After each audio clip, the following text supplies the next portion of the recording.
अक्सर मेरा मामला हो जाता है रास्ते में। कल की बात बताऊं मैं, परसों मेरा प्रोग्राम उत्तर प्रदेश में था, मऊ में। कल मैं पहुंचा, जैसे ही मेरी गाड़ी मुजफ्फरपुर में खड़ी थी स्टेशन पे, हमें ट्रेन पकड़नी थी, तो हम फ़ौरन जैसे स्टेशन पहुंचे तो जैसे एंट्री की कार पार्किंग में, तो उन्होंने कहा कि कितना टाइम रखना। हमने कहा कि भाई 24 घंटे। उन्होंने कहा कि 240 रुपये लगेंगे। तो मेरे पास उस वक्त टाइम कम था, मैंने फ़ौरन उनको कहा कि ठीक है, आप हमें पर्ची दे दीजिए। उन्होंने कहा कि एडवांस में 50 रुपये देने होंगे आपको, उसके बाद जितना टाइम आप रुकेंगे आने के बाद फिर हिसाब किताब होगा, लेकिन 240 रुपये लगेगा। सोचा होगा नया आदमी है, टोपी दाढ़ी वाला है, सीधा साधा होगा, थोड़ा धौंस दिखा के बोलेंगे तो 240 की जगह 300 भी निकाल के दे सकता, वो यही सोचा होगा। कल की बात बता रहा हूँ, कल, बस कल मेरे ख्याल से, हाँ, इस वक्त मैं घर पहुँच गया था 6 साढ़े 6 बजे मेरी ट्रेन पहुँची मुजफ्फरपुर। गाड़ी थी वहाँ पर, मुझे ही ड्राइव करके आना था, तो हम पहुँचे। लेकिन ये बात उसकी परसों की, जाने से पहले कि मौलाना 240 रुपये लगेंगे।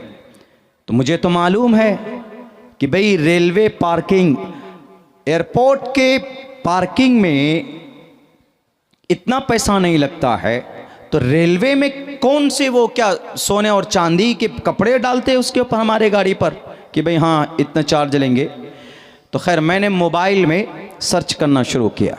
हमारे नौजवानों, मोबाइल का भी सही इस्तेमाल होता है, गूगल का सही इस्तेमाल होता है। आप गूगल, यूसी ब्राउज़र और ओपेरा मिनी और क्रोम, ये सब फिल्में देखने के लिए और जनाब पोर्न वीडियोस देखने के लिए इस्तेमाल करते हो, लेकिन कभी कभी सही कामों के लिए भी इन चीज़ों का इस्तेमाल कर लिया करो।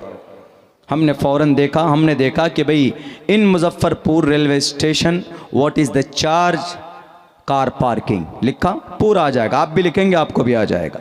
जब उसमें आया तो उसमें बड़ा ताज्जुब हुआ मुझे। हमने कहा रे इसमें लिखा हुआ है 60 रुपये 24 घंटे के लिए, 60 रुपये 4 घंटे के लिए 40-45 रुपये। बरके वो पूरी लिस्ट हम निकाल करके मोबाइल में रख करके आ गए। आने के बाद जैसे हम गाड़ी के पास पहुँचे तो एक आता है उधर से ज़ोर से, ये गाड़ी तो 2 दिन से खड़ी हुई है मौलाना, बिल जमा किए। हमने कहा कि हाँ 50 रुपये मैंने दिया है, मैं पहले गाड़ी निकाल लूँ उसके बाद फिर मैं आपको देता हूँ।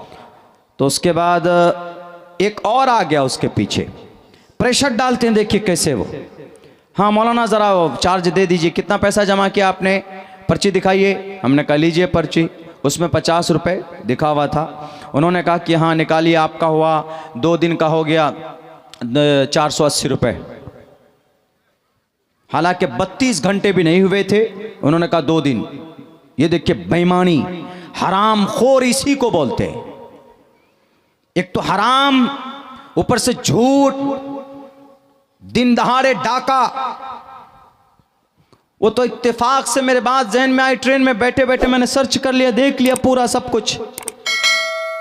तो हमने कहा कि 480 तो नहीं दूंगा, 50 दे चुका हूं, 70 रुपये और दूंगा। कैसे 70 रुपये दीजिएगा आप? 240 रुपये चार्ज है 24 घंटे का, और आपकी 36 घंटे का वक्त हो चुका है, आपको देना पड़ेगा। सब दे रहे हैं, यही चार्ज है यहां का। हमने कहा यही चार्ज नहीं है, यह आपकी बेईमानी का चार्ज है। उधर से मैं स्ट्रांग इसलिए था कि मैंने पूरा देख लिया था। हम सोचे कि ज़्यादा कहाँ जाना होगा, पुलिस थाना वहीं करीब में होगा, स्टेशन में जाकर खुद FIR कर देंगे हम, अभी उसका लाइसेंस कैंसिल हो जाएगा। हमको इस बात को घुमा। हमने उनको कहा कि भाई ये 70 रुपये लो, 60 घंटे 24 घंटे का 60 होता है, लेकिन चलो 48 घंटे का ले लो कि जी उधर आगे 24 घंटे का भी आपका टाइम, चलो 12 घंटा हमारा हो गया तो ले लीजिए। तो उन्होंने कहा नहीं आपको देना पड़ेगा। हमने कहा अच्छा एक काम करो, गाड़ी मेरी यहीं खड़ी है, आप ज़रा लिस्ट लेके आओ, लिस्ट दिखाओ कि 24 घंटे में कार एंड टैक्सी का क्या चार्ज है, मुझे दिखाओ, वो लिस्ट दिखाओ। बोला नहीं ये देखिए, ये हमारे पास बुक है जिससे हम लिख कर देते हैं और हमको नहीं पता इस बारे में, बस इतना ही चार्ज आपको देना होगा। हमने कहा कि आपको देना, मैं आपको नहीं दूंगा, आपको देना होगा, बताना होगा क्या चार्ज है। तभी मैं दूंगा। मौलाना समझ कर डरा रहे। बहुत होता है ऐसा, बहुत सफरों में उमूमन भेदभाव, डिस्क्रिमिनेशन। दाढ़ी वाला देखा, टोपी वाला देखा, फौरन सबकी सुई खड़ी हो जाती। तशद्दुद करने वाला कौन, आतंकवाद कौन? 25 से 30 हजार टन बारूद बम की शक्ल में इसराइल ने गजा पट्टी में गिराया। 25 से 30 हजार टन। बताइए, किसी ने कहा कि इसराइल तो आतंकवाद है, किसी ने कहा कि इसराइल तो टेररिस्ट है, फिर भी बदनाम कौन? मुसलमान। आज तक किसी मुस्लिम कंट्री ने किसी के ऊपर जुल्म ज़्यादती की? 6000 बच्चों को मारा, नहीं मारा? मारता कौन? गजा पट्टी पर बम बरसाने वाला कौन? इसराइल। इसराइल का साथ देने वाला कौन? उसका दादा, उसका बाप अमेरिका। किसी ने कहा अमेरिका को और इसराइल को, हम कहते हैं, कहते रहेंगे कयामत है, इसराइल तो टेररिस्ट है, था और रहेगा, और इसराइल अमेरिका उसका बड़ा।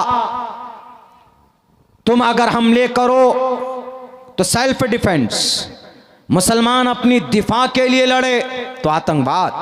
वाह भाई वाह, क्या पॉलिसी है। तो उन्होंने कहा कि नहीं मौलाना आपको देना होगा। हमने कहा कि नहीं दूंगा, 70 रुपए लेना है तो लो। हमने कहा कि लिस्ट निकालो, कहाँ है? बोलता लिस्ट हमारे पास नहीं है। हमने कहा नहीं है तो चलो थाने में, चलो चलते हैं, वहां पर निकल जाएगी। उसके बाद बोलता अच्छा रुकिए जरा हम आते हैं। गया, देखा उनका जो बॉस था बड़ा बैठा हुआ, बॉस को लेके आया। उसका बॉस आया, बॉस बोलता है कि हजरत दे ही दीजिए ना, इतनी बड़ी गाड़ी पे बैठे हैं आप, 480 रुपये छोड़िए, 400 रुपये दे दीजिए। हमने कहा कि मैं सिर्फ 70 दूंगा। बोला अच्छा छोड़िए 300 दे दीजिए मौलाना। अच्छा छोड़िए मौलाना 250 दे दीजिए, 200 दे दीजिए। मैंने कहा 70 रुपये से एक पैसा ज़्यादा नहीं दूंगा। मैंने कहा मैं 100 भी दे सकता हूँ, लेकिन दूंगा इसलिए नहीं कि ये इल्लीगल तुम मांग रहे हो, नाजायज़ तरीके पर मांग रहे हो। बोला कैसे? मैंने कहा लाओ दिखाता हूँ तुमको, ये देखो क्या है। 19 मार्च सन 2020 में तुम्हारा टैक्सी और कार के चार्जेस 10 रुपए बढ़ाए, तब से जो इम्प्लीमेंट हुआ है 24 घंटे का 60 रुपए, 48 घंटे का 120 रुपए होता है। लिखा है यहाँ पर, मेरे पास पूरा टेबल्स मौजूद है। साइकिल अगर कोई रखता है 24 घंटे तो 30 रुपए है, और दूसरी टैक्सी रखता है तो उसके लिए 45 रुपए 24 घंटे का। हमने कहा है ये लिस्ट के नहीं, फौरन समझ में आ गया उसका, ये मौलाना है, ये हाथ में नहीं आने वाला, ये शायद पहुंचा हुआ मौलाना है। हमने कहा देखो इंटरनेट में मौजूद है, तुम्हारे मुजफ्फरपुर रेलवे स्टेशन का पूरा ब्यौरा मौजूद है, देखो। अब मुझे जाने दो, इमरजेंसी है घर पे। तब वो क्या बोलता है, बॉस इशारा कर देता है, ले लो हजरत जो दे रहे हैं ले लो, वरना लाइसेंस कैंसिल हो जाएगा हमारा।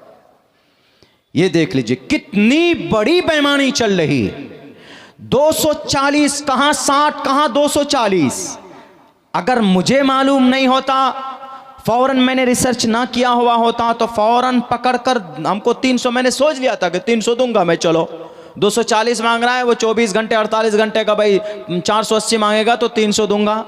लेकिन मैंने देखा अरे भाई, तो लिया उसने 120 ही दिया मैंने उसको, 20 पैसे ज्यादा मैंने नहीं दिए। नॉलेज की बात है, जानकारी की बात है। अगर आपके पास जानकारी है, आपके पास नॉलेज है, तो आप किसी भी मैदान में कहीं न तो रुस्वा हो सकते हैं, न तो कहीं डेमोरलाइज हो सकते हैं।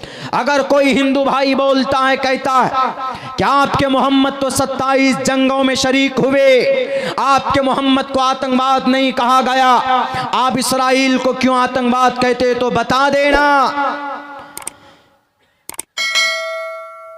कि जैसे महाभारत के मैदान के अंदर श्री कृष्ण जी ने कोशिश की थी जंग को रोकने की, लेकिन जब जंग नहीं रुकी तो वही श्री कृष्ण जी गाइडलाइन करते हैं श्री अर्जुन की, और कहते हैं कि अर्जुन कुतस्तवा कश्मलिदम विश्मे समुपस्थितम अनार्य जुष्टम कीर्ति कर्म जुनाह, आओ मैदान में लड़ो, लेकिन है अर्जुन, दुश्मन को मारना, शत्रु को मारना, त्वम तूर्य तरुष्यतः, दुश्मन के गर्दन को उड़ा देना, लेकिन किसी बच्चे पर हमला मत कर देना। मेरे हिंदू भाइयों, एशिया महाद्वीप में बसने वाले हमारे एक एक सनातन धर्मी भाइयों को भी पता होना चाहिए कि जंग में बच्चे, बूढ़े, औरत के ऊपर कभी भी हाथ नहीं उठाया जाता। ये जंग का कानून है, ये आलमी कानून है दुनिया के अंदर।